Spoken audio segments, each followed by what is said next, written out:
Ustadz, kaum sebelum umat Nabi Muhammad diingatkan Allah beberapa kali dan langsung dibinasakan. Sedangkan umat Nabi diberi kesempatan sampai ajal untuk bertobat dan diberikan privilege surga lebih dibandingkan umat sebelumnya serta jalur khusus di yaumul qiyamah. Bagaimana konsep keadilan Allah dalam perbedaan tersebut? Oke. Ya, kita lihat Quran surah ke-2 ayat 54 paling kiri sebelah atas. Contoh saja.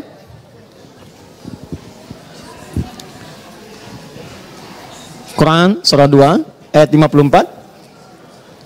Saya ambil contoh Nabi Musa. Nabi Musa itu 2000 tahun sebelum kedatangan Nabi Muhammad. Nabi Musa punya umat. Pertanyaan saya, umatnya melihat nabinya tidak? Melihat. Nabi Musa hadir di situ. Umatnya ada, bahkan tongkatnya langsung ditampakkan, berubah jadi ular, bisa membelah lautan dan sebagainya. Tapi Anda tahu apa yang terjadi? Cuman sedikit yang beriman. Bahkan lihat nabinya dikejar-kejar, mau dibunuh, gak yakin. Baru Fir'aun ditenggelamkan, yakin dengan Musa. Begitu selesai tenggelam, ingkar lagi pada Musa. Time is up. Boleh sedikit? 5 minutes? Right. Isa sama, Nabi Isa 600 tahun sebelum Nabi Muhammad. Nabi Isa berdakwah, mukjizatnya kurang hebat apa? Semua yang sakit gak pakai obat, dokter ada. Cuman yang hebat Nabi Isa, disentuh, sembuh. Disentuh, ada obat disebut dengan masaha. Yang sembuhnya, teman-teman, selesai sudah penyakitnya, maka usapannya disebut Mesia.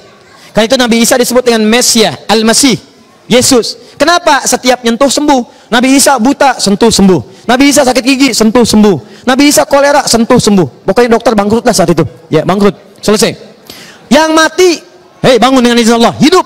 Setelah bicara, mati lagi. Nabi Isa. Tapi itu belum mampu meyakinkan umatnya yang melihat itu semua. Dikejar-kejar mau disalib. Nabi Muhammad SAW punya umat. Umatnya nggak pernah lihat nabinya. Lihat. Nggak pernah lihat nabinya. Mukjizatnya nggak pernah kelihatan, nabinya nggak pernah tampak, mau beriman. Umat Nabi Musa lihat nabinya, nggak beriman. Nabi Isa kelihatan umatnya sampai mukjizat dahsyat, ada yang nggak beriman, mau dibunuh nabinya. Umat Nabi Muhammad nggak pernah lihat nabinya, mau beriman. Saya tanya pada Anda, siapa yang pernah melihat Nabi Muhammad? Angkat tangan.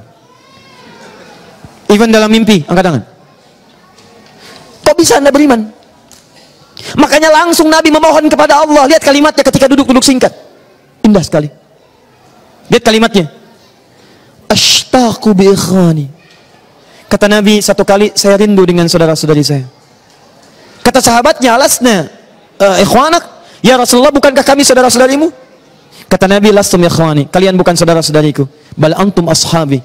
Kalian adalah sahabat-sahabatku. Ikhwani humul ladzina amanu bi walam yarawni.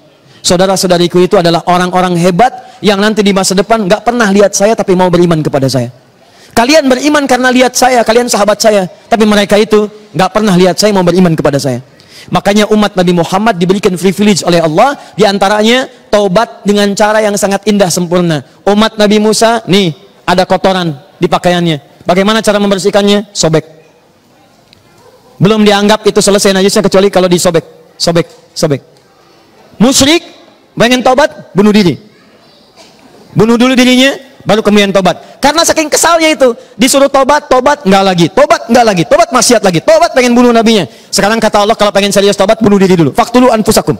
Quran surah 2 ayat 54. Umat Nabi Muhammad tidak. Hei, kotor, cuci. Hilang 3 hal, selesai bersih. 1, baunya. 2, warnanya. 3, rasanya. Menghilangkan baunya, bersihkan, cium, selesai. Menghilangkan warnanya, lihat, hilang, selesai. Menghilangkan rasanya bagaimana? Jilat, baik. Sajadah ibu kena kotoran kucing gitu kan, dibersihkan, warna hilang, bau hilang, tinggal rasa. Ibu mau jilat. Itu ghalabatul dzan. Dugaan kita yang paling umum apa? Bersih, selesai, tinggalkan. Berarti bersih, selesai. Kotor, cuci, nggak usah disobek. Makanya saya sering bercanda mengatakan kalau ada sekarang orang udah dikasih utuh disobek-sobek, lutut sobek, nih sobek, itu umat Nabi Musa nyasar ke sini. Tobat, tinggal istighfar, tinggalkan maksiat, selesai. Jadi teman-teman, singkatnya, kenapa diberikan privilege? Karena umat ini istimewa, mau beriman kepada Allah tanpa pernah melihat Nabi, dan mau mengerjakan semua tuntunan dengan baik. Itu yang kita manfaatkan. Sekarang bagian terakhir, ada privilege yang paling hebat. Umat Nabi Muhammad, itu dimuliakan oleh Allah. Masuk surganya diberi mahkota, diberi jubah, menggandeng bapak ibunya, keluarganya, diparadekan. Masuk ke semua pintu surga, disambut oleh semua malaikat. Dari mulai surga Aden sampai surga Firdaus. Secara singkat, mereka adalah ahli Al-Quran. Ahli Quran yang hidupnya di muka bumi disibukkan dengan berinteraksi dengan Al-Quran. Ada 3 tipikalnya. 1, membaca, rajin baca. One day 1 juz, one day 2 juz, dan sampai one day 5 juz misalnya kan. Baca, senang baca. Yang kedua, senang menggali dan mengamalkan. Misal, baca ayat tentang usaha, diamalkan jadi pengusaha. Baca ayat tentang diplomasi, diamalkan jadi diplomat. Baca ayat tentang ilmu, diamalkan mengajar, jadi guru, jadi dosen dan sebagainya. Tapi berdasar kurikulum Quran. Yang ketiga, ada orang yang menghafalkan untuk jadi panduan kehidupan. Bukan sekedar dihafalkan untuk dibacakan, tapi dibawa sebagai panduan hidup. Jadi begitu melihat ada ayat-ayat Quran di matanya, ini yang harus dilihat, ini yang tidak. Begitu berjalan ayat ada di kakinya, ini yang harus dikerjakan, ini ada yang tidak.